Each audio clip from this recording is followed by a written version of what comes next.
ಎಲ್ರಿಗೂ ನಮಸ್ಕಾರ. ಇಂದಿನ ನ್ಯೂಸ್ ದೇವೇಗೌಡರ ಬಗ್ಗೆ ಹೇಳ್ತೇನೆ. ಜೆಡಿಎಸ್ ಪಕ್ಷ ಬಿಜೆಪಿಯ ಬಿ ಟೀಮ್ ಎಂದು ಎಐಸಿಸಿ ಮಾಜಿ ಅಧ್ಯಕ್ಷ ರಾಹುಲ್ ಗಾಂಧಿ ಅವರ ಹೇಳಿಕೆಯನ್ನು ಒಪ್ಪಿಕೊಂಡಿರುವ ಜೆಡಿಎಸ್ ವರಿಷ್ಠ ಎಚ್.ಡಿ. ದೇವೇಗೌಡ, ಹೌದು, ನಮ್ದು ಬಿಜೆಪಿಯ ಬಿ ಟೀಮ್ ಎಂದು ತಿರುಗೇಟು ನೀಡಿದ್ದಾರೆ.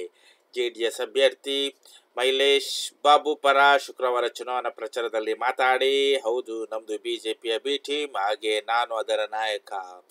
ಇದು ಸತ್ಯ, ಇದನ್ನು ಒಪ್ಪಿಕೊಳ್ಳುತ್ತೇನೆ. ಇದಕ್ಕೆ ಈಗ ಏನು ಎಂದರು. ಹಿಂದೆ ಜಾತ್ಯತೀತ ಪ್ರಗತಿ ಪಕ್ಷಗಳನ್ನು ಸೇರಿಕೊಂಡು ಒಗ್ಗೂಡಿಸಿ ರಚಿಸಿಕೊಂಡಿದ್ದು ವಿ.ಪಿ. ಸಿಂಗ್ರನ್ನು ಪ್ರಧಾನಿಯನ್ನಾಗಿಸಲಾಯಿತು. ಇದಕ್ಕೂ ಮೊದಲು 18 ವರ್ಷಗಳ ಆಳಿದ ಪಶ್ಚಿಮ ಬಂಗಾಳದ ಸಿಎಂ ಜ್ಯೋತಿ ಬಾಸು ಅವರನ್ನು ಪ್ರಧಾನಿಯಾಗಿಸಲು ತೀರ್ಮಾನಿಸಲಾಗಿತ್ತಾದರೂ ಕೇಂದ್ರ ಸಮಿತಿ ಒಪ್ಪಿಗೆ ನೀಡಲಿಲ್ಲ. ದೇಶದ ಕಳೆದ 10 ವರ್ಷಗಳಿಂದಲೂ ವಿಪಕ್ಷ ಸ್ಥಾನ ಪಡೆಯುವ ಮಟ್ಟಕ್ಕೂ ಕಾಂಗ್ರೆಸ್ ಬೆಳೆಯಲಿಲ್ಲ. ಆಡಳಿತ ನೀತಿಗಳನ್ನು ಬದಲಿಸಿಕೊಂಡು ಪಾತಾಳಕ್ಕೆ ಕುಸಿಯುತ್ತಿದೆ. ಇದಕ್ಕೆ ಆ ಪಕ್ಷದ ನಾಯಕರೇ ಹೊಣೆ ಎಂದು ವ್ಯಂಗ್ಯವಾಡಿದರು. ಕಳೆದ 2014 ಲೋಕಸಭೆ ಚುನಾವಣೆ ಮೋದಿಗೆ ಸವಾಲು ಹಾಕಿ ಸೋಲನ್ನು ಕಾಣಲಾಯಿತು.